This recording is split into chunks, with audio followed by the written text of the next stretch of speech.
Hello, everyone. Welcome to this session. It is so very good to see you. My name is Mark Dolfini, and you are at Strategic Boardroom, and you are here for the networking session. Is your networking not working? Nothing more frustrating than that. When you're out there, you're just doing the grind. You're out there like running for mayor, kissing babies, doing all the things, and you're just not getting any traction from your networking. Well, that is what we're going to be discussing today. And this is one of my favorite sessions to do just because I tend to attract a lot of people who really are very personable, very networking oriented. So I really love this session here. So don't be shy. I know you're not. I know if you're here for a networking session, you're expecting some networking. And if you want to share with each other and network with one another, if you want to share LinkedIn profiles or whatever, just understand I don't know a lot of the people that are on here. So and I might be meeting you for the very first time. So again, if your networking is not working, we're going to try to make your networking a little bit more effective. And we're going to get right into that. So this is not a super duper long session. I think we'll probably be done right at the top of the hour. But if you do have questions along the way, please just go ahead and type them into the chat. I've got a bunch of people on here. There's people on Facebook. There's people on LinkedIn. There are people on YouTube. So it is really good to see you. And yes. So, and then of course, for those of you who are on Eventbrite, and if you signed up through Eventbrite, you will be getting a replay sent to you automatically. So if you if you are a YouTube kind of person and you'd like to head over there, you can subscribe to other stuff, and you can subscribe to the channel, and you can see some other stuff that's been out there. So again, if you are just joining us, it looks like we've got a bunch of people just coming in. Please let me know where you're at, where you're from, maybe what line of work that you're in, so we can make this all relevant and do a little bit of networking. All right. So if you are, again, if you're struggling with your networking not working, you're in the right session. Before we get too far down the road, I want to ask you, again, we talked about this again, specifically where you're from, but I'm going to ask each one of you to pay attention to something for me. And I'm going to ask you, I am looking to connect with business owners and entrepreneurs that you may know who are in the service industry or the contracting industry. You might think of coffee shop owners. They might be in the real estate business. They might be in sales. They might be in rentals. They might be in property management. Or they're contractors like heating and air, or plumbers, or general contractors who do room additions. Stop and think right now. What did I just do? What did I just do in that last 30 seconds or so? I had a very specific ask. It's also called a pre-frame. So let me go back and hit that one more time, okay? So I'm going to ask each and every one of you to pay attention to something. Now you're leaning in. Now some of you might have been typing and saying hello, and we'll get to these in just a second. But here's what I want you to understand. I was asking you for something very, very specific. I was asking you to pay attention to something for me. I'm looking for connections with business owners. Do you know any business owners? Do you know any entrepreneurs? Maybe they're in the service industry. Maybe they're contractors. I want you to think of maybe a coffee shop owner that you own, or a restaurant owner, or they might be in the real estate business. Maybe they're in sales. Maybe they're in real estate rentals. Maybe they're in property management. Do you know anybody like that? Do you know any contractors, heating and air guys, general contractors, maybe someone you're related to? Oh, wait a minute. Yeah, yeah, right? You might be thinking of someone like that. Now, am I looking for someone like that? Yes, but I'm not looking for that right now. This is part of the training because I'm really specific about what it is that I'm asking for, right? If I came in here and said, hey, do you know anybody who kind of needs some help with their business? Yeah, everybody. Everybody needs help in some way. That's way too vague. When I can be really specific in my ask about what it is, well, what it is about those folks? Well, generally what I can help them do is if they are really struggling with their growth, if they're really struggling with lots of turnover in their employees, if they're really struggling to get leads, if they're really struggling with finances, that's generally something that I can help them with as a strategist. And that is, again, that specificity is really important. Okay. So what I started out here is called a pre-frame, and it's a really powerful way to get people to think about what it is that you're looking for. So while we're together today, I want you to stop and think about who you specifically could ask for. We're going to get into that here in just a second. So let's do introductions real fast. And we've got King Maddox. Good to see you. Love your avatar, by the way. That is amazing. Hello, Jessica. Hello. Hi from Maryland. Very good. Nice to meet you, Jessica. And you are a salon owner. Fantastic. Well, it's good to have you here. And we've got Yvette Garcia from Dallas, Texas. Welcome. We've got Ivy from Arizona, and Yvette is from Dallas. Oh, yes, yeah, still from Dallas. Gotcha. Milford, New Jersey. Dustin, very good. Welcome from Milford. Milford, New Jersey. Is that right by the Delaware River, like right across the from Matamoros? I think I know where that is. I think I know exactly where that is. There's a pizza place right there in Milford, if I'm thinking of the right place. That wow, small world. I actually grew up in the Catskills, so I think I know where you're at there. Dustin, good to have you here.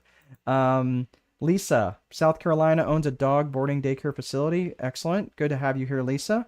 And Ivy is help people save money on essential bills they are already paying for. My services include TV, cellular, gas, electric, security, automation. Um, uh, is it ID theft? Right. Gotcha. Okay. Internet merchant processing. Excellent. Um, Richard from Kingsland, Georgia. Hello. Good to see you, Richard. And Dustin says, "Yep."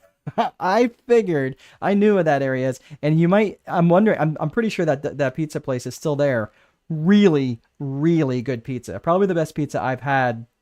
Honestly, probably the best pizza I've ever had. I mean, it's really good pizza. I don't remember. It's in a like a shopping mall. It's right off 84. Yeah, I think that's it. People knows. Yeah, I think that's it. That's oh man, small world. Okay. Yeah, I'm sorry. Like I don't have a lot of love for New York. I mean, I grew up there, but the one thing I do miss my family there, and I do miss, man, they got some good pizza. All right, good stuff. All right, good stuff. All right, so here's the interesting thing. Again, it's really good to see you guys. I love that. And again, I'm just going to let you guys know if you want to network with one another, share LinkedIn profiles and stuff like that, that's great.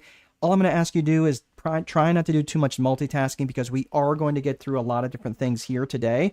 And we got a lot to cover in a very short period of time.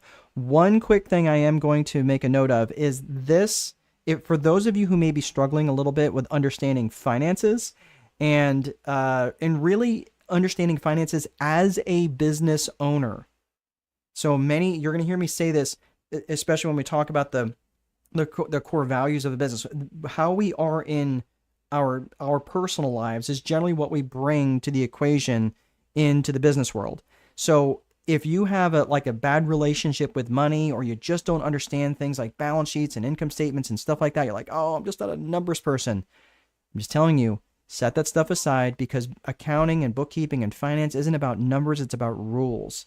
And if you can understand things like solitaire and Candyland, and you can understand checkers, you can understand what you need to know about finances. So if that is something that's interested you, it does have a small cost. It's a week from Saturday, not tomorrow, but a week from Saturday. You can sign up for it on Eventbrite. I'll go ahead and put the link up. I'll do that now, and I'll do it again at the end. But if you're interested, you can sign up for that. And if you sign up tonight, and if you sign up before midnight, I will give you a free coaching session on top of that. So, but you got to sign up tonight before midnight. So please, so I've got the list of everybody that's here. So if you are interested, please go ahead and sign up for that. So we got Dustin. Yep, there's your LinkedIn profile. Excellent. Happy to connect with anyone. Excellent, Dustin. Good for you. And all right, so let's get rocking and rolling. All right. So the main question that I ask right out of the gate is, what value are you bringing to your network? What value are you bringing to your network? So if you're out there, and let me know, go ahead and type in the comments, where are you currently networking right now? Like, just give me like your top 1 or 2 places that you network.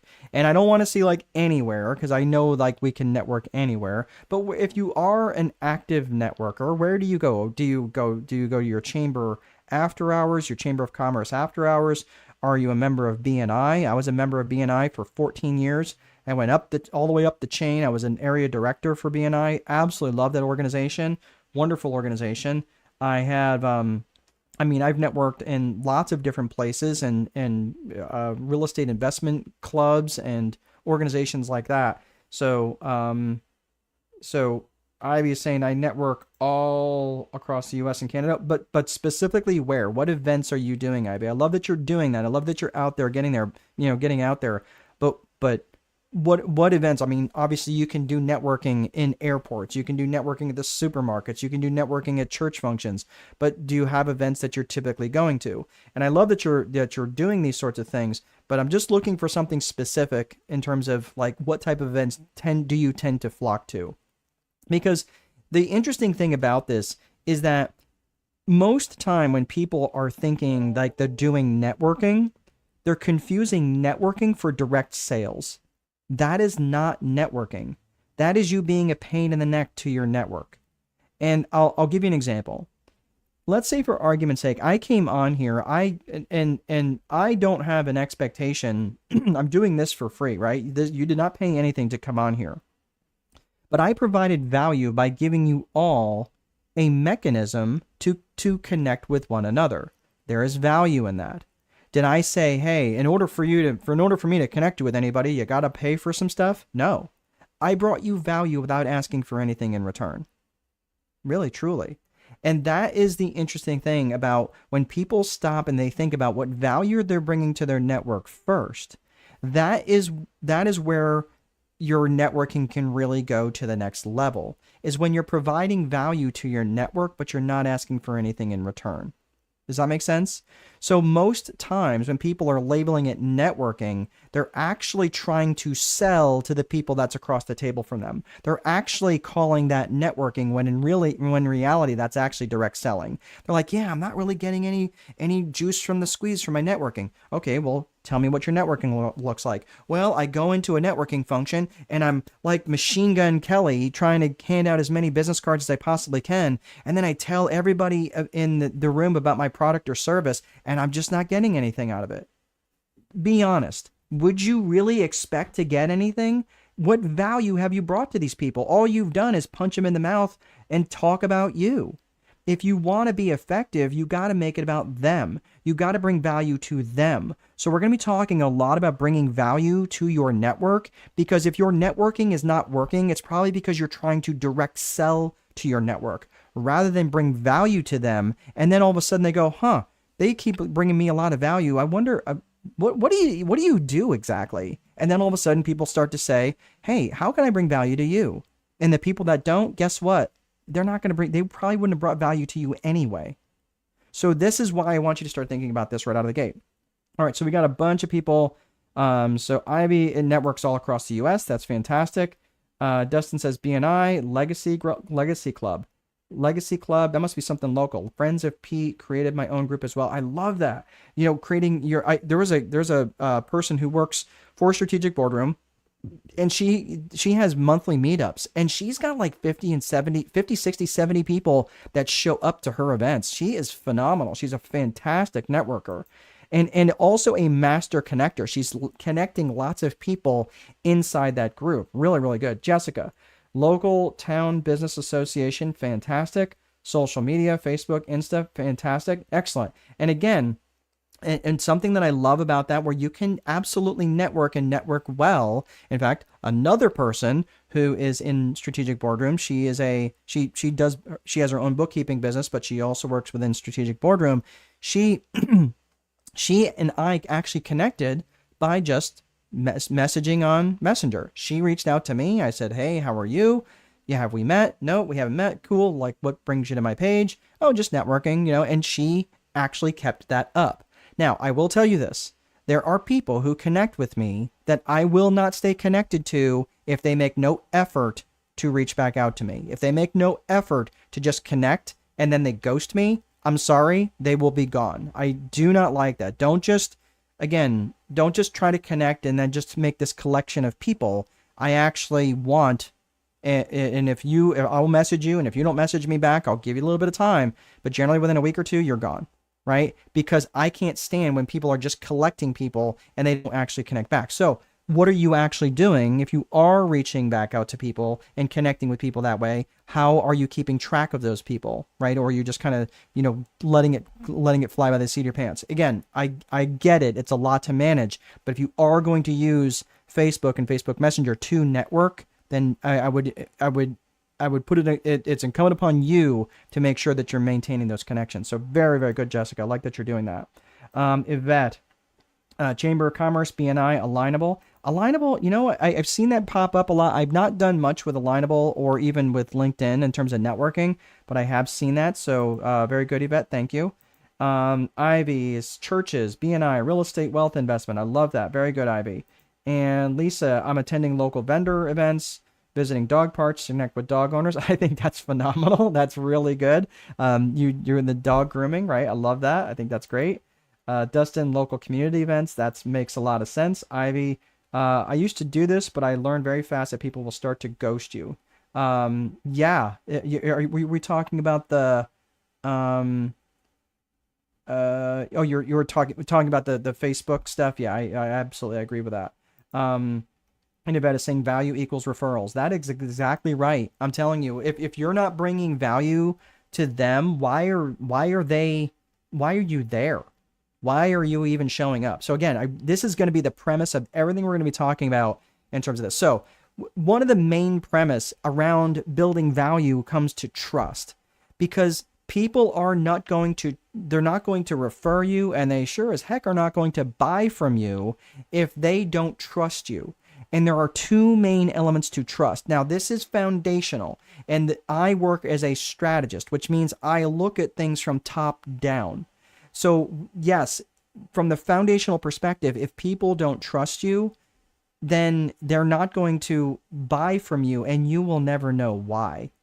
So we're going to talk about two main elements of trust, which is competence and character. And when it comes to competence and character, those are two trees that share a symbiotic, they share a symbiotic relationship. They share the same root system.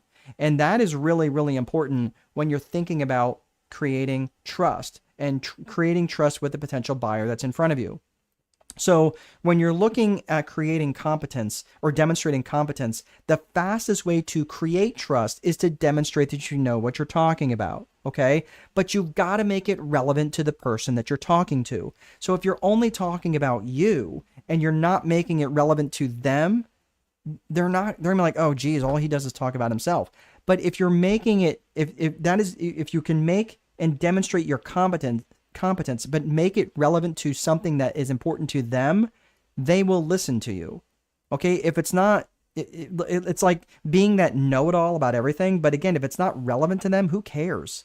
Okay. So you have to have some discernment, but you also have to demonstrate character, because again, I could give you the keys to the kingdom in terms of knowledge, but if I demonstrate poor character, again, you're not going to listen to me. If I was like, again, I have a wonderful relationship with my bride, but if I started talking about, hey, I got a hot date with a girlfriend, coming up, you're like, dude, what the heck? Like, you mentioned that you were married, right? What do you mean? Like, you know what I'm saying? Like, there's a lot of ick around that. You're like, dude, I don't want any part of that. You see what I'm saying? Like, that's why, and I see this a lot, and I'm mentioning this now because a lot of you had mentioned that you go to networking events, and I see this a lot, where people go to networking events and they drink way too much, or they get a little bit too loose, and they start demonstrating little cracks in their character. And I'm telling you, there's reasons why I don't do business with people in town, because of the way that they have demonstrated their lack of character in certain things. And I'm sure I've had lapses too. I'm sure I've had lapses of character as well. Trust me, I am not perfect. And there's probably people who will not do business with me because of those reasons. I get it. I totally get it. So I'm just saying the competence and character, those are two trees that share the same root system. So everything else I'm going to put up here, caring, confidence, commitment, communication, and consistency, all of those areas of trust are absolutely, these are fruit of these two trees. So caring, trust. Have you ever heard of the phrase that people don't care about what you know until they know how much you care? Yeah, because there's some real truth to that. If they feel that you only care about the transaction and not about the relationship, people are not going to do business with you. Some may, but people need to know that you care. People need to know that the product or the service that you're selling is going to solve the problem for them. And if they feel like you don't care, they're not going to do business with you, or they're not going to trust you at least, and they probably won't do business with you. What about confidence trust? If I came to you and said, well, yeah, I mean, Jessica, yeah, I kind of think that you're seeing screen frozen. So I'm not experiencing that, Jess. If you need to, sometimes you have to reboot, go out and come back in. So if someone could type that up there for Jessica, yeah, sometimes you have to go out and come back in. So Safwan, it's good to see you. Greetings from part-time ACCA from Pakistan. Oh, excellent. Good for you. Let's connect on LinkedIn. Outstanding. And he's got his LinkedIn profile there. All right. So so when you're looking at your confidence trust, if I said to like Jessica or Yvette or Ivy, hey, yeah, I think my product is pretty good. I mean, it should work for you. Am I demonstrating much confidence? No, not much confidence at all. That's going to be important for you to really believe in your product or service. And if you don't, or if you're representing a company that you're really not sure how well they can do it, I'm telling you, people will know. And again, people will not trust you, and you may never know why. What about commitment trust? How committed are you to your product or service? This is also important, and I'm telling you, this is very true of people who have their own businesses, people who are entrepreneurs, people who are business owners, and the label of, oh, I'm a serial entrepreneur. I get it. I was that guy too. But I'm telling you, if they feel that your commitment is split in too many different directions, that you're serving too many masters, that you have this business over here and this business over here and this business over here and this business idea over here, and every time you get out of the shower, you have another business idea that you're getting ready to roll out, and you have 7 or 8 businesses when in reality, they're just 7 or 8 jobs, that does not show much commitment to your trade. Does that make sense? So I'm just saying, they may not trust you because they don't see the commitment, and you may not know why. What about communication trust? Again, when it comes to communication, are you communicating clearly? Do you use a lot of jargon and you're talking over people's heads? Do you interrupt people? And again, I interrupt people way too much, and I am something I have to actively work on. But when it comes to communication, do you do it well? Do you do it often enough? Again, when it comes to networking, it's not people's jobs to remember you. You have to do this often and be an effective communicator. And the last one is consistency. How consistent are you in your networking? How consistent are you when you're showing up with your product or service? And all of these areas will relate to that trust. And all of these last 5, the caring, confidence, commitment, communication, and consistency, those are all incredibly important. And again, those are fruit of the 2 trees of competence and character. Okay? So you might be thinking, you know what? Maybe I do have to work a little bit on my consistency. Maybe I do have to work up on showing that I care a little bit more than I do, right? Whatever it is, if you're not getting referrals, it may be because you have a low, because people have low amount of trust in you. And again, it could be in any one of these 7 different areas. All right. Thank you so much, Lisa. Yeah. So yeah, try logging back out. Yep.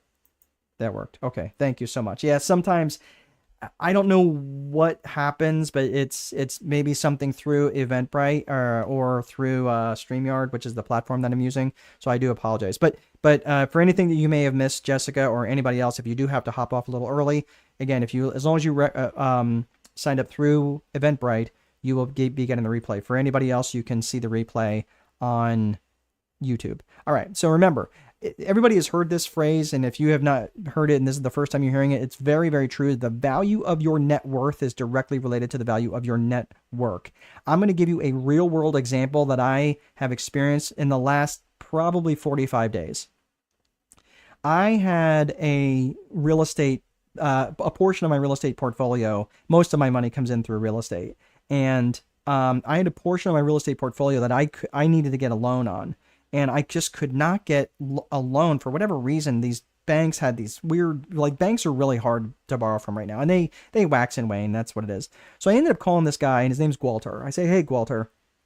And I said, hey, do you happen to know of anybody? And he's a real estate guy. I said, do you happen to know of anybody who's lending right now? He's like, oh, dude, I got two guys, like, that I could absolutely hook you up with. I said, oh, okay, cool. Like, am I gonna get murdered on, on rate?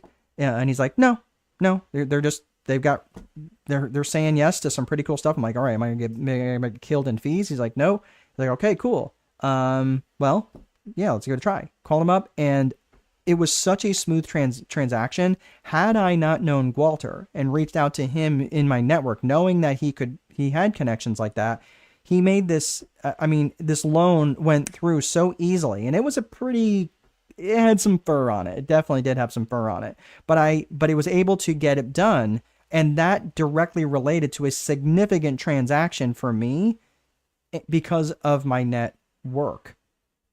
So I'm telling you, this isn't just pandering. This isn't just, oh yeah, it's a good idea. It's actual reality. It translates to dollars. And I will also tell you, it translates to me as a human being with the type of people that I have in my circle. So it's really, really cool. And really, really valuable. So what we're going to do, I'm going to hit the rest of the agenda here. I know you're like 30 minutes in and we're hitting the agenda. Yes, but I wanted to get that stuff out of the way for those of you, to give you some context about what we're going to be talking about for the rest of the top-down part of this. So we're going to be going through the Viper methodology. Then we're going to be going through the 4 core functions of business. Then we're going to be talking about lead generation specifically, and then actual networking. And then, of course, we'll talk about some different success strategies. So first and foremost, the Viper framework is a strategic approach to managing your life and your business. So this is a top-down approach to managing your life and your business. So Sam, oh, hey, Sam, it's good to see you. Sam is from Nigeria. Glad you could join us. So the strategic approach to managing your life and your business, this is the Viper framework that I talked about, and I talk about it in this book that's over my shoulder. I don't have a graphic up here, but it's the Time Wealthy Advantage that I wrote about last year. So if you're interested in a deeper dive, you can go to the website strategicboardroom.com and get a copy of it. Or if you're outside the United States and you want to get a copy, you can find it on Amazon. But I'm not here to push the book. I just want you to understand there's a deeper dive if you want to go into the Viper framework. So the Viper method is an acronym for vision, infrastructure, process, execution, and reporting. I'm not going to get into super granular details on all of these. That's generally something I do on other Eventbrite stuff. Business Growth Multiplier, Business Plans 101. I get into the weeds on this stuff. I'm going to hit some of it on the high points, but specifically I'm going to get into vision. Now, vision is very, very important to make sure that you're taking that time to define this. So Sam is saying the right video I need right now. Excellent. I'm glad that you could join us. So the vision is broken up into 2 components. It's personal vision and business vision. When it comes to personal vision is specifically about where you want to go in your life. Now, you might be thinking, well, what does this have to do with networking? It has everything to do with networking. Because when your network knows where you want to go, your network can help you get there. And not just in business, but in every aspect of your life. I can't tell you because of the connections and the wonderful people that I had met in my networking days, and I still network, but I'm not out there near as much as I used to be back in 2006, 2007, 2008. But during that period of time when I was really actively involved in networking with BNI specifically, these are people that I met that enriched my life in so many different ways. I never would have published a book if it wasn't for my network that I had established, and specifically within BNI. A couple of the books you can't really say, I'm not going to pull them out, but several of the books were endorsed by the founder of BNI, by Dr. Ivan Meisner, and I would consider him a friend. He's a good man, and I really appreciate everything that he did for me and everything that I learned in terms of networking and all the different things. In fact, I met my bride because of networking, because of someone that I knew at the local bank. I ended up started banking there, and my wife she started working there, and I got to meet her, and that's how we got to know each other. And the rest is history, right? We have a 20-year-old, a 17-year-old, and a 3-year-old. And yes, and yeah, and you're thinking, wow, you're 53 and you have a 3-year-old. Yeah, I did not do the math on that, but that's okay. She's wonderful, and thankfully I'm in good health and all of the things. But it's just it's interesting how much networking does matter in all aspects of your life, not just not just in business, but also in personal life. So if the personal vision is like, okay, so Sam, where do you want to go in your personal life? Jessica, where do you want to go in your personal life? What do you want your relationships to look like? What do you want your faith to look like? What do you want your wellness to look like? And you have this personal vision. Now we're going to come up with a business vision that exists to serve that personal vision. And the business vision, like, cool, that's where you want to go? Great. Business vision is going to say, cool, how are we going to get there? And you reverse engineer this business that's going to deliver that for you. Make sense? And the danger in never stopping and considering what a personal vision should look like is that you create a business vision that ends up, if the danger in creating a business vision before you create a personal vision is that you end up creating a life that exists to serve the business. And I'm just telling you, that sucks. It's an empty well that just never gets filled in. In fact, I can tell you there's many times where I've sat in different seminars and, and even masterminds where I know the people well who are sitting to my right or to my left. And these are people who are making 6 and 7 figures a month net. And they are from a financial perspective and from a business perspective, they are absolutely crushing it. But their life is a disaster. Their health is not good. They've got no relationship with anybody at their own home. They don't have a relationship with their own children. And you know what they're more worried about? Getting an extra comma in their bank account. That's the thing that they're worried about. Like, come on, man. Like, how many more boats are you going to try to buy that are going to fill that void? So I'm just saying, I'm not trying to sound preachy here, but please take that time to get really clear what your personal vision is, and then develop a business vision that can serve that, not the other way around. So let's get into the 3 C's of business vision. Now, the 3 C's of business vision, I'm just going to let you know, this is, if you are not clear about what this is, and Ivy says, what a blessing. Yeah, I'm telling you, and this is a life by design. This is because I have designed this life for me. And I will tell you, 10 years ago, it really wasn't that great. My life was not that great. It was just, all I did was just, had the same series of Wednesdays over and over and over again until I sat down and wrote out this personal vision of what I really wanted my life to look like, and what I wanted my relationship with my bride to look like, what I wanted my relationship with my children to look like, my faith and my wellness and all these different things, right? So, and again, so the first part of this morning, just real quick, I went and got avocado toast with our 3.5-year-old, and she had a great time and gave mom a break for an hour or so. And we drove back, and then she got inside the cardboard box here at the office and made it into a rocket ship. And we just had a great time. Right. And I didn't have a lot going on this morning, and I was able to do that. Right. But if I was always focused on the business, I would never have those opportunities. So I'm just saying, this is not just hypothetical. This is how I live my life.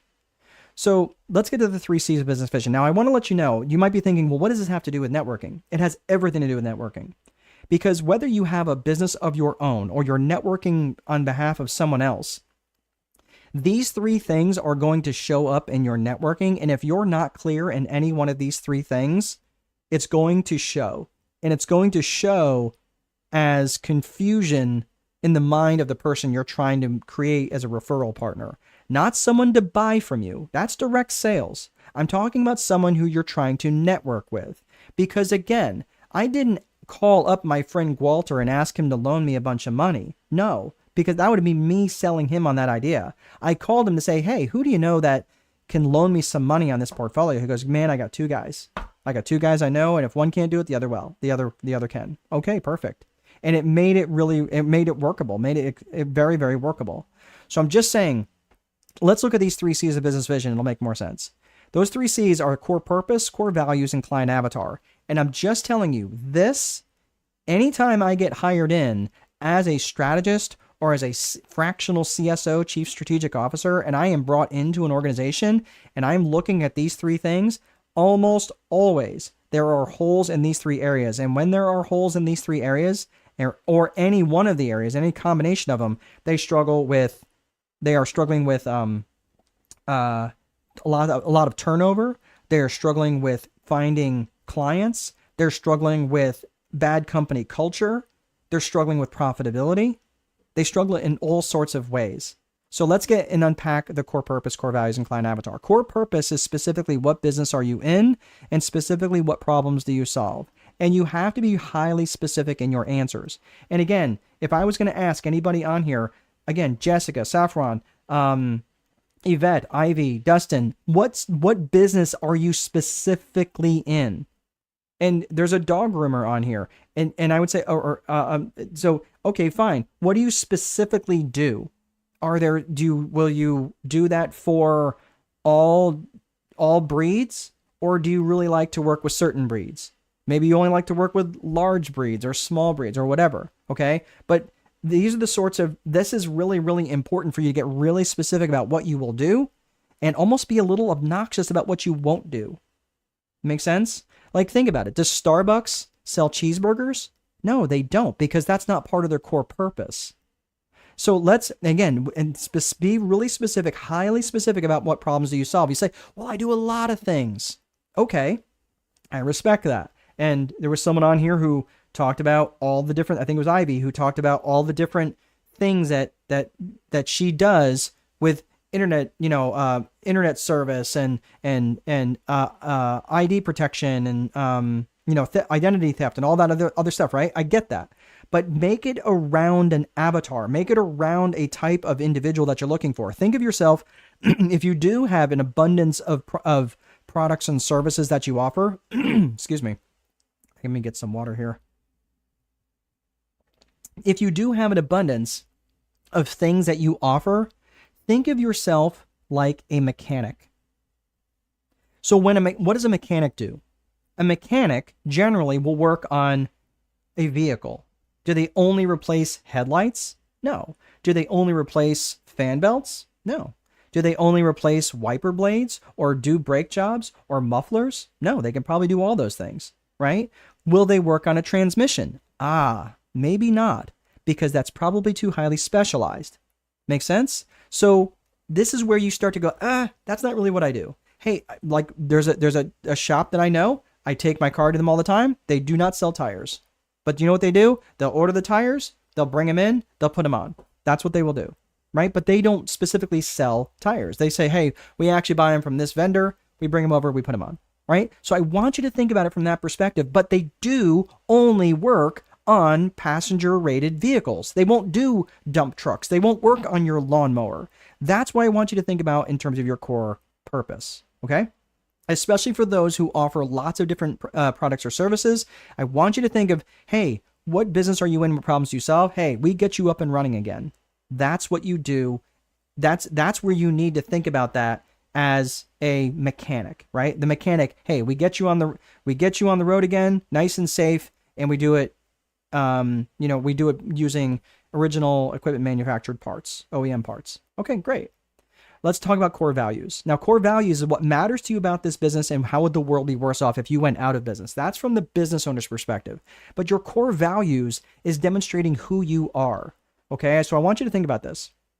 So Ivy is saying, you're saying, yes, I make sure to customize with who I am talking to. Example, an investor who owns a property back east. I can put money back in their pockets by saving money on gas and electric bills for properties they sell and own because they make residual income. Fantastic, right? Because if you started talking about all this different stuff, they're going to think of like, oh, okay, what level of commitment do you have? Like, how can you be good at all those different things? Me, as a strategist, I have lots of different tools in my toolbox, but for only 4 functions of a business: lead generation, sales, operations, and accounting. That's it. You start asking me about tax law, you start asking me about zoning, you start asking about all these different things, man, or you start asking me specifics about internet marketing. I mean, I know enough to do my own, but I don't know all the nuances of different things. That's why as a strategist, I have to be careful because I don't want to look like a damn know-it-all. That's not what I do at all. I want to make sure that I can help them in the 4 core functions of their business and know where my lanes are. Okay? Excellent. I'm glad that you brought that up, Ivy. Yeah. Yeah. I'm telling you, because people are like, well, you do all that? Well, how can you be an expert in any of those things? You have to be careful in terms of and adjust the conversation to the person in front of you. So in the core values, remember what you're bringing to your business. Your business is just an extension of you. So when you're thinking about the core values, you have to think about what matters to you about this business and how would the world be worse off if you went out of business. But the core values is what determines your company culture. And the company culture and the company brand have an inextricable link. So you might be thinking, well, how do I define my core values? Simple. What are your core values? Great. How do I define my core values? Well, what are your values? And here's a great way to think about it. We have lots of different values. We all do. I value peanut M&Ms and I value my family. Do I value peanut M&Ms more than I value my family? No. So when something is a core value, it's when you're willing to get up and off the couch and act upon something. If someone broke into my office here and said, "Give me all your peanut M&Ms," I'd be like, "Fine, dude, take them. I'm not going to go to war over peanut M&Ms." If they break into my house and threaten my family, they're going to be met with war, okay?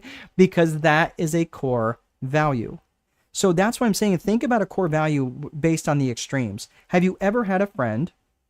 Sometimes it's a loved one, sometimes it's a romantic interest, and that all sucks. When they start to wander off the reservation, when they head down a path that you're not willing to follow, that's probably because it violates a core value of yours. And that's how you know what a core value is for you. You know where that line is where you go, you know what? I'm not willing to do that. Nope, I'm good. I'm sorry, man. It's going to break my heart, but I can't follow you down that path. That's because it's a violation of a core value. So think of the excessively good things in your life. And something so good that if you could replicate it, you would. What did that represent for you? And that's how you can start to delineate and figure out what your core values are. So again, that's why you should also have these things defined. So when you're across the table and networking with people and you're finding like you're jiving, these are people that you're jiving with, it's probably because you're in alignment with your core values. Have you ever networked with someone and you're just like, yeah, you're really like, you have a lot of credentials, but man, I just am not feeling the synergy here. Like it's off. Yeah, it's probably because there's a misalignment of core values, and that's okay. That's totally fine. There's nothing wrong with admitting, you know what, you're just on a different path, right? And that's cool. But I'm going to head this way and you continue on your own path. So that's why I'm saying when you have those core values defined, it's much easier for you to find the people that you want to network with. And it's also helpful when you find the customers that you most want to work with. So that's core values. So we talk about core purpose, core values. Now we're talking about client avatar. These are the people you specifically and ideally want to serve. Who are these people? And I want you to think about them in terms of where they are, their geographics, their demographics, and their psychographics. Again, the geographics is where they are. The demographics is who they are. Are they married? Are they single? Are they wealthy? Are they poor? Are they educated? Are they not educated? All the different demographic information. And then finally, their psychographics, which is how they think and how they buy. How they think and how they buy. This is going to be really critical for you to bring to your network so you can help them find these people. Remember in the very beginning, for those of you who are here, I was, you're saying ICP. I'm not sure what ICP is. If you could hit on that a little bit further, Yvette. But when you're looking at the demographic, when it comes to the psychographics, again, this is when you're starting to think about these individuals, ideal client profiles. Okay, perfect. Yep. Thank you. Yeah. So for me, I would look at for me, that's the client avatar. That's the ideal person that I absolutely want to work with. If you want to use, if you understand who that is through ICP, ideal client profiles, that's perfect. So for me, I want to know, thank you, Yvette. And I hadn't heard that nomenclature before. So when you're thinking about the psychographics, this is how they think and how they buy. And I want you to think about this from the context of these people who you're trying to attract. And the psychographics, think of the phrase ALIA, the ALIA, their attitudes, their lifestyles, their interests, and their aspirations and goals. So when you're thinking about this, and you're thinking about the individuals you're trying to attract, and having that conversation with the people that you most want to network with, and again, the people that you most want to work with, think of their attitudes. What is their attitude towards your product or service? What's their attitude towards their industry, or the industry that you're in? Like for example, there was a guy who I knew really, really well. We became very good friends, and he worked at a local dealership, and local Ford dealership, and phenomenal guy, just an absolutely phenomenal guy. And he was saying, because I had a small fleet of vehicles with my property management business, and we just got chatting about different things. He's like, and we were having a networking session one time, and he said, just a one-to-one session. That's what they call it in B&I parlance. And he says, yeah, I'd love to, do you have any vehicles, that you want to bring by or anything like that? So we were just talking. I was like, can I be honest with you? He's like, sure. I said, listen, man, every time I have ever brought a vehicle to a dealership, it's cost like 40% more than if I took it to a local shop. And he goes, I understand that. He goes, but that's not what we do. I was like, really? And he's like, no, I'll show it to you. He's like, and that's not like just because I'm, like we're friends. He's like, but that's the way we do with everybody. And I said, interesting. And they were right. And it was for a long time. They were just as equally priced, if not better at times, with their pricing. And I had an attitude towards, or basically I had an attitude against bringing my vehicle to a dealership for repairs. And it didn't, and they worked on all makes and models, by the way. So think about that. Think of the attitude that people may have towards your industry. And you can say, well, have you had anybody, for example, that's ever not had a good experience with maybe your tax accountant, maybe you're a dog groomer or a dog boarder, or maybe you work in a restaurant, and have you ever had anybody that's experienced bad service or slow service? Yeah, that's happened all the time. Okay, great. I'd love to have connections with those, because that's exactly what we can help with, right? With people who are frustrated with X, Y, or Z, whatever it is about their industry. Think about that. Think about their lifestyle. What is their lifestyle like? Are they young and jet setting? Are they older and getting ready to retire? What's their lifestyle like? Are they traveling a lot? What do they do? What are their interests? Are they into NASCAR? Are they into Formula One? Are they into American football? Are they into European football? Who are these people? And think about their interests, so you can start to, again, get in front of them when you're marketing to them, when you're networking with them. Hey, oh, you have this interest? Cool. Yeah, I do too. So then you can start to connect with people on a different level. What about their aspirations or goals? This is probably the most important out of the four, is because if I understand someone's goals, I can help them get there. And I'm telling you, and from a networking perspective, if I know someone's aspirations, if I know that they want to go back to school, if I know that their goals, if I know that they may be struggling a little in their marriage, or struggling with their teenager, or struggling with addiction or something, if I can help them, I have a networking person for life. And I'm not saying this like, oh, well, I'm going to do this so they can get back at that. No, I don't keep score on that. I just do it because it's the human thing to do. And networking is such a human thing. That's the reason I love it so much. In fact, I really think there's going to be a networking explosion, because everyone's trying to replace networking with AI. And I'm sorry, we are social creatures. And I'm telling you, everybody's, and just as an aside, and I was thinking about this the other day, someone was talking about how all these people are going to get replaced by AI. AI is never going to outpace human beings. You know why? Because AI gets all its ideas from other human beings. We're the ones that drive the boat. Yeah, everyone's like, okay, well, AI is going to arm itself. And okay, that's, I suppose, possible. But I'm saying, like, when it comes to all this requisite variety of knowledge, AI isn't performing research. AI isn't doesn't have discernment. AI doesn't doesn't look at things the way that a human being looks at things. It's very limited. That's why humans are outpacing AI, and it always will. And you're like, well, you don't understand AI. I talk to some pretty smart people who understand AI, and I'm telling you, the way it's not even an algorithm thing. It's just the basis of where it's coming from. So, so you're saying, oh, Ivy says aligns with scripture to connect with people. Absolutely. Yeah, that's why we're here. We're here to have human connections with one another. I would love to be able to do this in one room, but again, we're all over the world. So those are the 3 C's of business vision. If you take nothing else away from today, please take the time to get into the weeds on the core purpose, the core values, and the client avatar. Now let's talk about the 4 core functions of business. And this is true in any business, which is lead generation, sales, operations, and accounting. And your customer's journey through your organization happens in this order.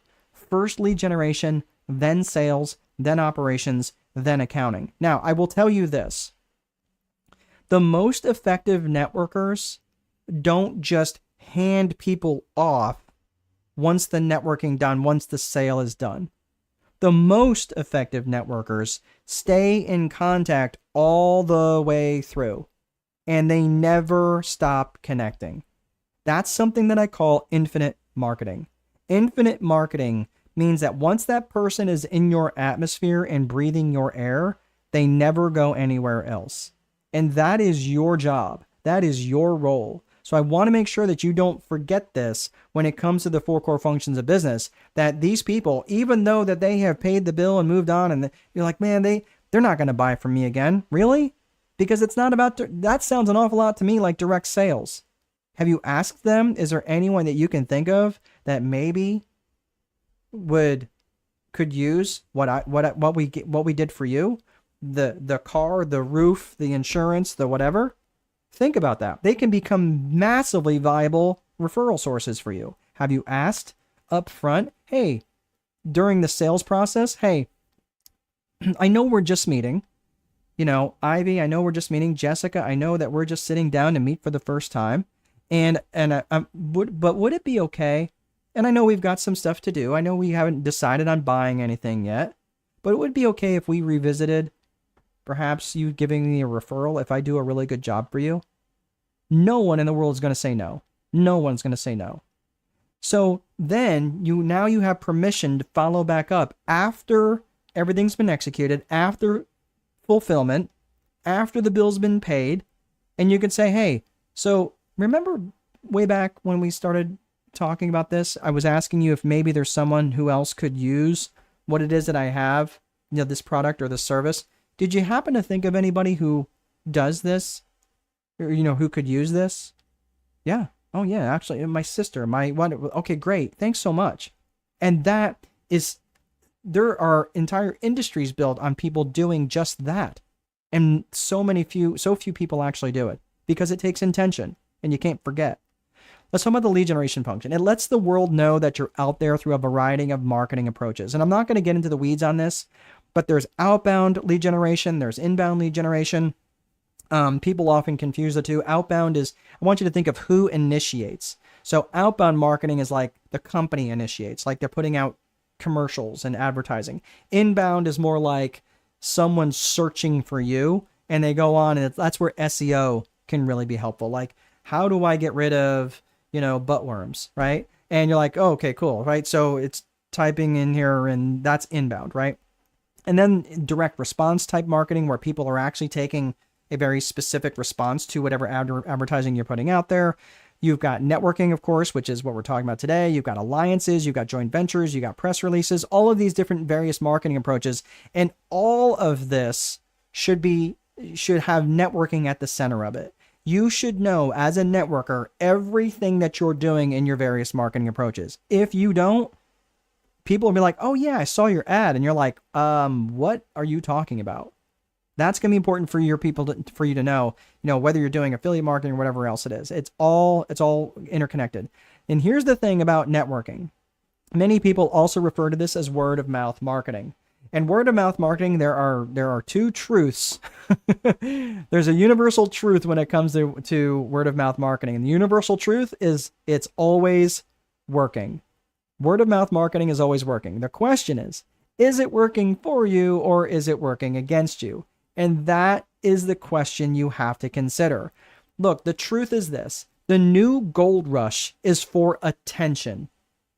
And the fact of the matter is, if your networking is not working, you have to stop and think about this. Like, okay, I'm trying to attract attention, but am I trying to sell? Am I trying to direct sell to these people across the table, or am I actually trying to bring value to them? That's one of the biggest things I see overall when people's networking is not working. It's because they're trying to sell to the people that they come in contact with all the time. And think about it.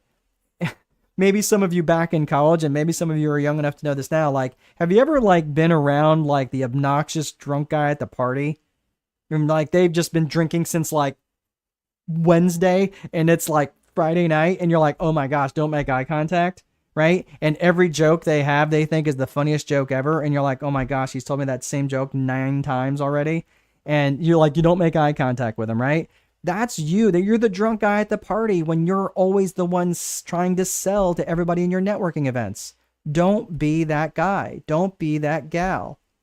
So you have to consider that if your networking is not working, it also needs to be part of an overall strategy where you're owning the mental real estate of others. So again, like Ivy, you recognized that you can't go and bring all these different things that you do as part of like, because it would just short circuit people, right? You have a lot of things, but there probably is one overarching thing that you do. Maybe it's financial wellness. Maybe it's, something like, well, let's go through this whole section because I have a lot of different tools in my toolbox, but I don't want to just unroll what it is that I do because that may not make sense to you. It may not necessarily be the thing that really strikes the nerve, right? Generally, there's probably a lead. There's probably one thing that's pretty common to most people that you could probably help. With my buddy who had he worked at the dealership. Remember the guy who repaired cars? One of the things that they did, which I thought was absolutely brilliant, is that they would repair tires free of charge. So like you got a leaky tire or you got a nail in a tire, they would allow you to come in, they would take the tire off the wheel, they would coat the inside of the tire, put the tire back on, mount it, balance it, the whole thing, and do that free of charge. And I was like, dude, why would you do that? He's like, because we're going to get them for everything else they need on that vehicle. And what's it going to cost us? $50? He's like, but we may end up with thousands of lifetime value customers, or thousands of dollars in a lifetime customer. And we're not going to try to sell them something else when they're there. We're just going to say, cool, go on about your way. We're not going to pester them like, oh, well, we found 19 things when the car was up on the lift, right? Like they're not going to do that. Now, they see something truly dangerous, they may say something, but they're not there to do that. They're just there to fix the tire, right? So for that overall strategy, they worked on all makes and models, passenger rated vehicles. That's what they were known for. Make sense? So for you and for anybody else who offers lots of different products and services, you may want to start to think about what is the overarching thing that you do to help people with their, with the overall strategy so you can occupy the mental real estate space of others. For many people, I am known as a real estate guy, but for others, I'm known as a strategist. For other people, I'm known as a Marine. They only know me from being in the Marine Corps. Okay, great. They only know me as a veteran. Some people only know me as certain things, but many people, you folks, you know me as a strategist. You know me as an educator. This is the mental real estate that I want to occupy of others. So think about that. And if you're too fragmented, you've got all these different core purposes, find a way to wrap that under one umbrella.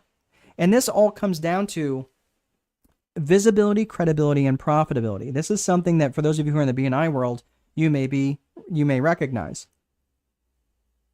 When you are first meeting someone, for many of you, I'm barely in the visibility stage with you, which means that you and I are just getting to know each other. We're in visibility. That's it. That's the visibility stage.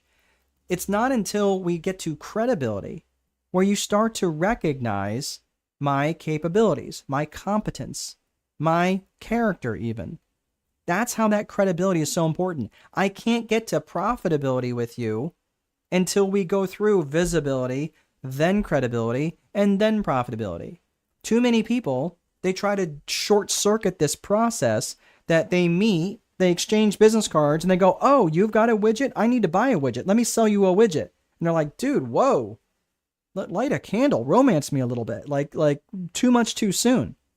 And I will say this, and this is not meant to be a sexist thing. It really isn't. There are some studies that do show that there are gender differences in terms of networking, that females tend to be more relational. They tend to take a little bit more time to go through the credibility process. Men, on the other hand, tend to be a little bit more transactional, where they can go through the VCP process a little faster. That's very broad brush, but I'm just suggesting that you have to recognize that whether they are male or female, you have to recognize that certain people are going to take longer to get through that credibility process. So it may take you meeting with them a few times before they buy from you or before they start sending you referrals. Make sense? Now, think about this for just a second.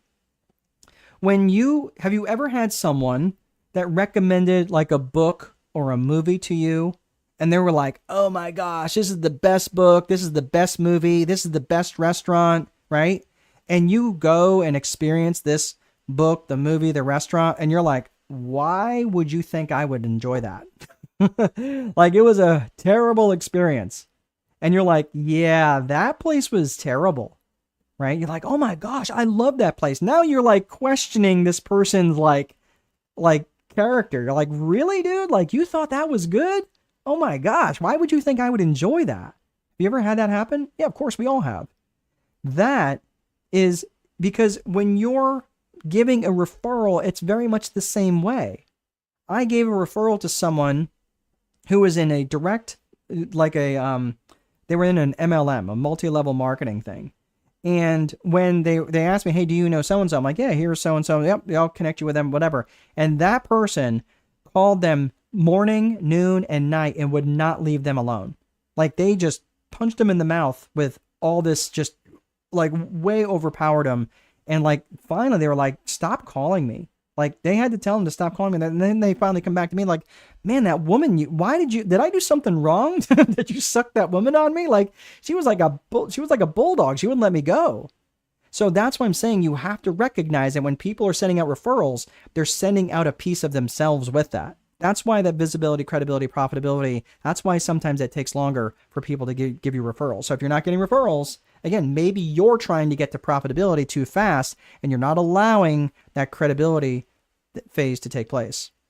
So again, this is where you have to stop and ask. And we're getting ready to wrap things up here. But if I were to ask you, if I was to ask the 5 people that were closest to you what it is that you do, what would they tell me? Honestly. And this is, again, what would be their answer? And business owners specifically, and entrepreneurs, they are so fragmented and all over the place. And every day you come out of the shower, you come out with a new business idea. Can you blame them for being all over the place? Again, it destroys credibility.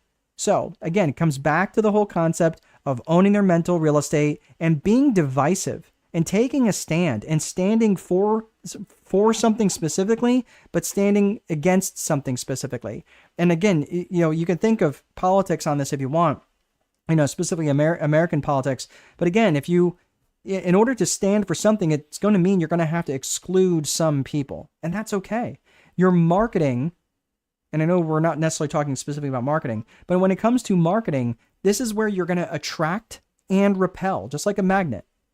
Magnets attract, but magnets also repel. So I want you to think about that, but take that divisive stance. Say, you know what? That's not really what I do. If I ask my buddy, hey, can you work on my dump truck? He'd be like, not really what I do, man. I work on passenger rated vehicles. Take it to XYZ if you're looking to have your dump truck work done. Okay. And the other thing is this, when you're starting to do this, is ask for the referral. Hey man, can I get a referral from you? I'm looking for someone. I know you have a connection with X. Would you be okay with opening up a referral for me? Right? And be specific. Don't be like, oh, well, Yeah, could you talk to them for me, and then or not be really specific about it, but ask them for the referral. Say, what would be the best way to connect with that individual? Like I've been calling them and I've been getting blown off. Yeah, he doesn't take phone calls. He's a texter. Okay, cool. Could you open up a text thread with him for me? But don't be shy about asking for the referral. And not just for the sale, ask for the referral. You're not selling to the person. You're not selling to your referral partner. Trust and know if they want to buy what you've got, they will ask. But ask for the referral. And this is again why your networking might not be working, because you're asking for the sale and not asking for the referral, because you're wearing them out. Okay. So, Yvette, we're getting to the end, Yvette. So I'm going to answer that question in just a hot second. Okay. So we'll get to the end. I'll answer all the questions and then, but that's a good question. So I'll just hang tight for a second. The whole point of this is to lead with massive amounts of value. So this is where you have to start realizing that you need to bring something of value to the person on the other side of the table that is important to them. Again, think of their interests, think of their attitudes, their lifestyles, their aspirations, and their goals. What is important to them, and bring things to them that would be valuable to them. And it may not have anything to do at all with your product or service. If you know someone who's sitting across the table is maybe they're a young married couple and they don't have any family in the area, and they've got a 4-year-old and they desperately need a date night, maybe, and you find out that a local church or a local, has a parents' night out sort of situation, and they can drop their kids off and like, oh, this would be great, right? And you bring that to them. Do you think that they would value the fact that you remembered that they desperately needed a date night out, or just an hour alone with one another, right? So this is the other thing I want you to think about. Again, leading with massive amounts of value. How do you prep your network for referrals? Okay, this is going to be the secret sauce of the whole thing. So let's say, for argument's sake, that I'm networking with Yvette, or I'm networking with Jessica, or I'm networking with Ivy. And I say, they're like, okay, Mark, I hear that, you're a strategist. I understand that you really like working with married, they tend to be Christian couples who are really super busy. They have kids at home. They're struggling with profitability. They're struggling with turnover. They're having trouble growing their business, and you can help them with that. How do I open up that conversation? Like, how do I connect them to you? Like, cool. All right. So let me ask you something. Do you have someone in mind? And one of these ladies says, it's my brother-in-law. Okay, cool. So does your brother-in-law complain to you about this different stuff? He's like, all the time. I'm like, cool. All right. So generally what I would say is this: the next time your brother-in-law is going on a tirade about, oh my gosh, like these employees, they just don't seem to care, or, I'm just struggling with getting leads in, or I really just can't seem to close any sales lately. I'm really struggling with this sort of thing. And I'm really trying to grow my company, but man, I'm kind of trying to figure out where all my profits are going. Right. And about the 4 core functions of business because I have educated you to those, right? The lead generation, the sales, the operations, the accounting. And you're going, and Mark talked about this. Okay. Hey, Joey.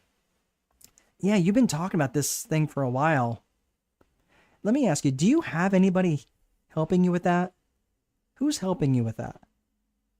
Who's helping you with that?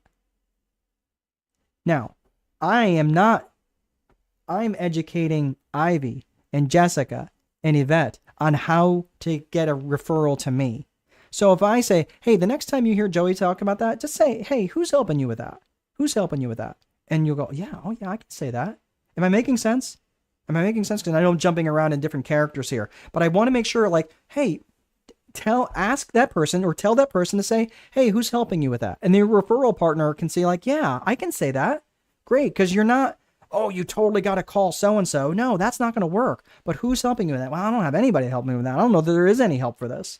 Well, actually, there might be a guy that might be able to help you. Make sense? So this is how you prep your referral partner. You tell your referral partner to say, hey, who's helping you with this problem when you hear them talking or complaining about X, Y, or Z? Okay, is that making sense? So that is a really valuable piece that can really help you out. So let's talk about some success strategies. If you guys have questions, go ahead and type in your questions and I will answer them here.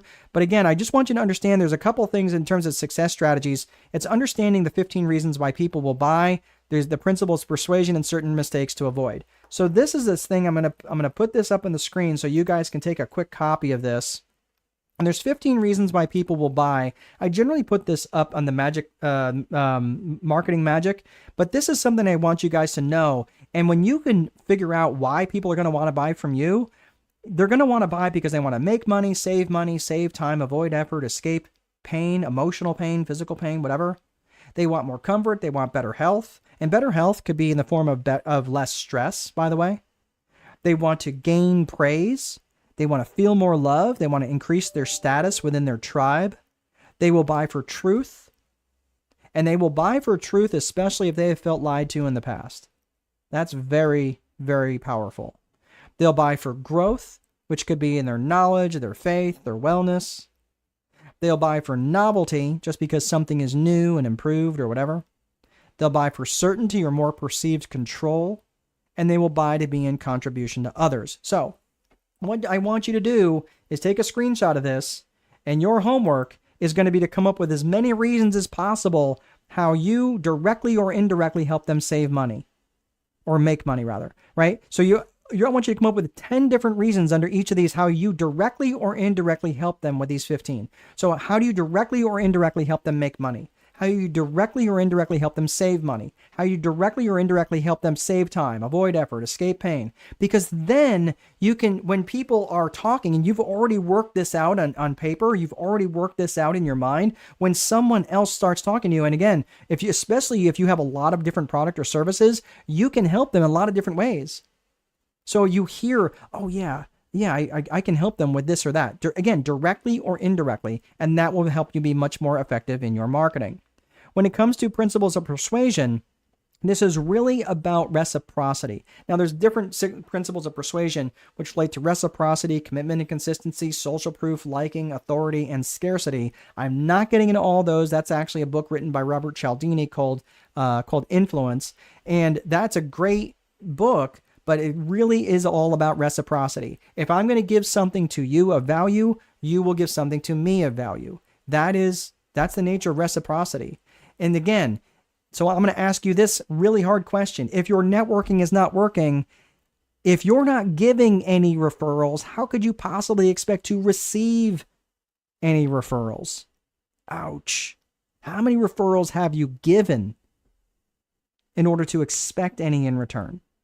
And I will tell you, whenever my referral game has struggled, I have to look at myself and go, you know what? Yeah, I'm not doing well in that aspect. And again, if I can't see myself as part of the problem, there's no way in the world I can see myself as part of the solution. Okay? So lastly, we're going to put some mistakes to avoid. Look, it's about having an unclear message, failing to follow up with people. I can't tell you how many times I actually have my updated stack of business cards here, okay? And I keep them in here kind of as a prop.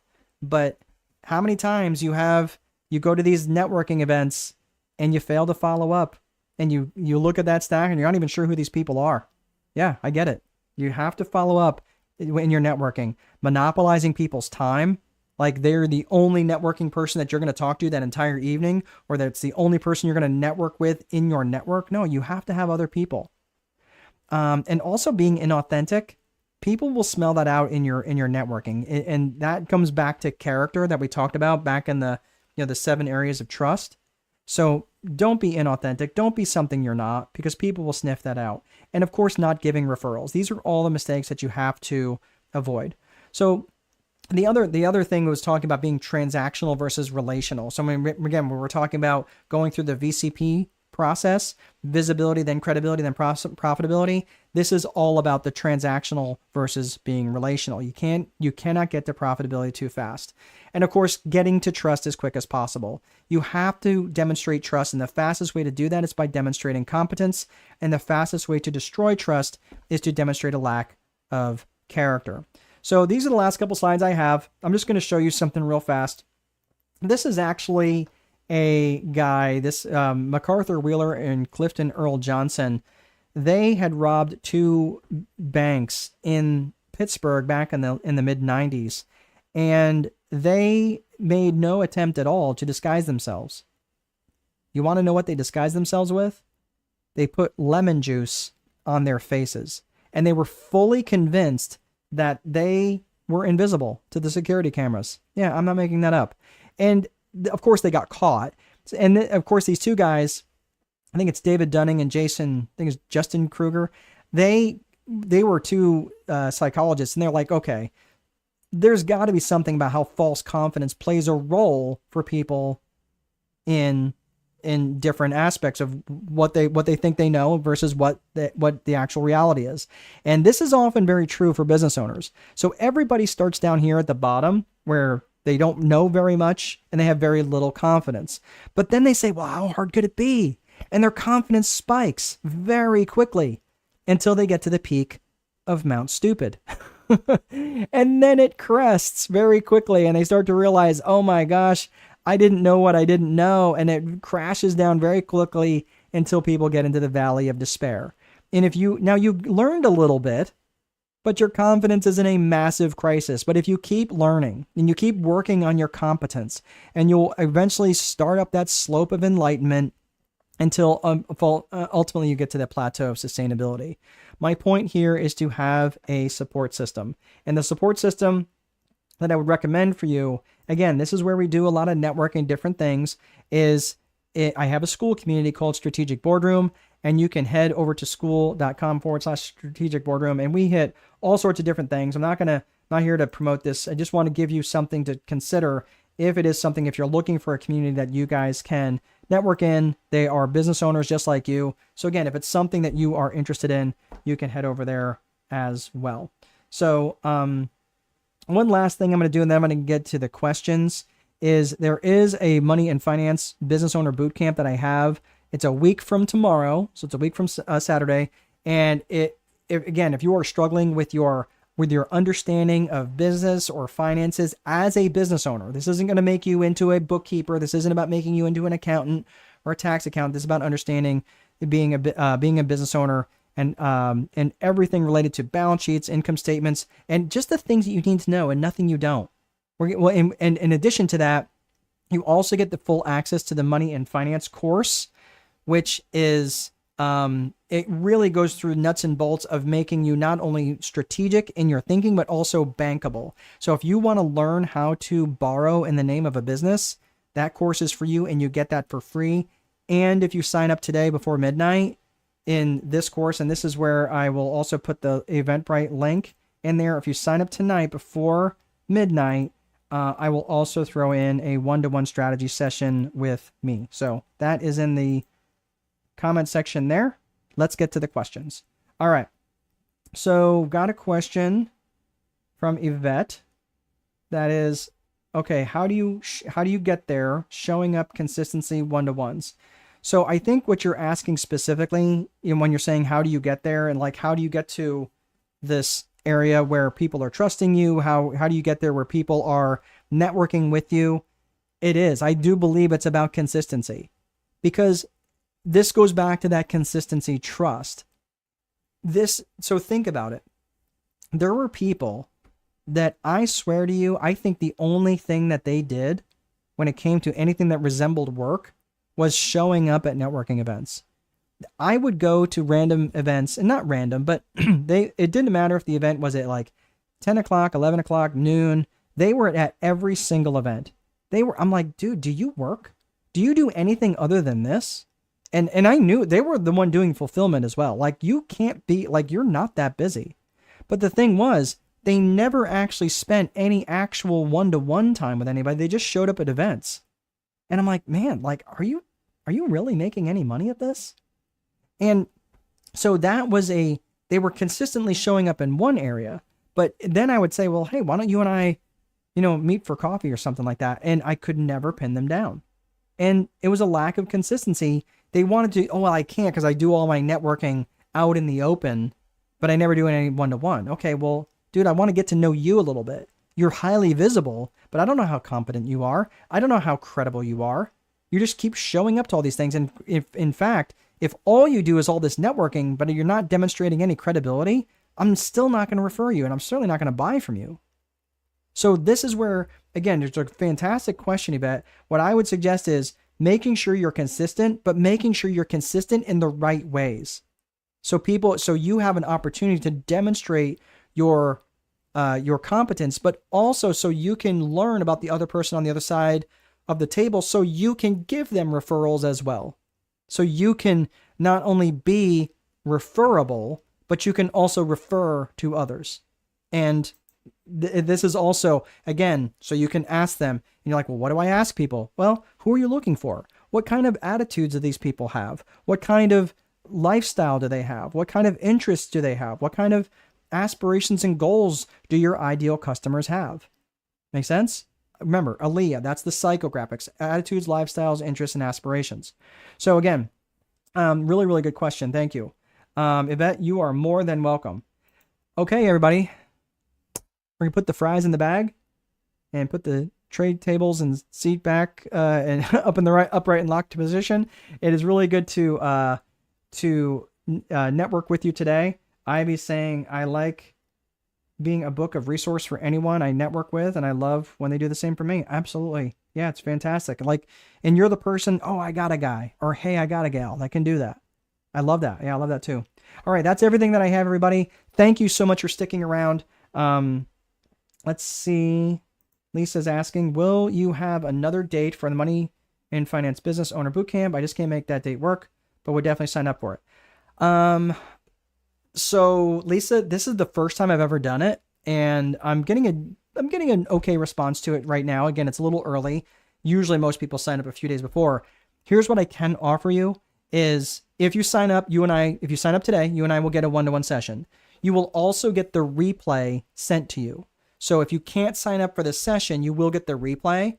And what you could do is save that one-to-one session for after the Saturday session, and you can ask me any direct questions during our one-to-one coaching session. So that's an alternative that could work for you. And you will also get the business owner, the Money and Finance Advanced course as well. And so it's an entire video course. You get that as a bonus in that. So that could work for you. So unless you really just want to do it live, but I'm just telling you, I don't know that I plan on doing it again. And that's not like me being clever.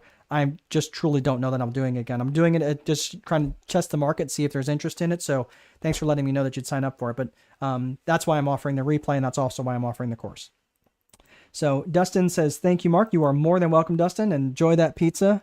The last time I was there, I ate a pizza while I was there, and I ordered a pizza to take home with me. Oh man, it was so good. It is very, very good. Their meatball pizza is unbelievable. Jessica, thanks so much. Another great class. Thank you so much, Jessica. It's good to see you. Amir, it's my pleasure, Amir. Glad you could hear. You were here. Ivy, great presentation. Loved it. Fantastic, Ivy. Thank you so much for being here today. And Lisa, that's a great solution. Oh, my pleasure. Hopefully I will see you sign up for it. And if you, again, you sign up before midnight tonight, I will throw in that session for you. This class was awesome. Thank you so very much, guys. Here's the thing. I love the accolades. I really do. But the main thing is, what are you going to do with it? What are you going to make actionable with this? Do something. I'm not expecting you to do 19 things. Do one thing. Just do one thing a little bit better. And focus on that one thing. And then once you get that implemented, then you can work on something else. Or implement one thing right now to really make and get your networking to the next level. So you guys have been absolutely a blast. Thank you so much for sticking around, and I'll see you guys in the boardroom. Take good care.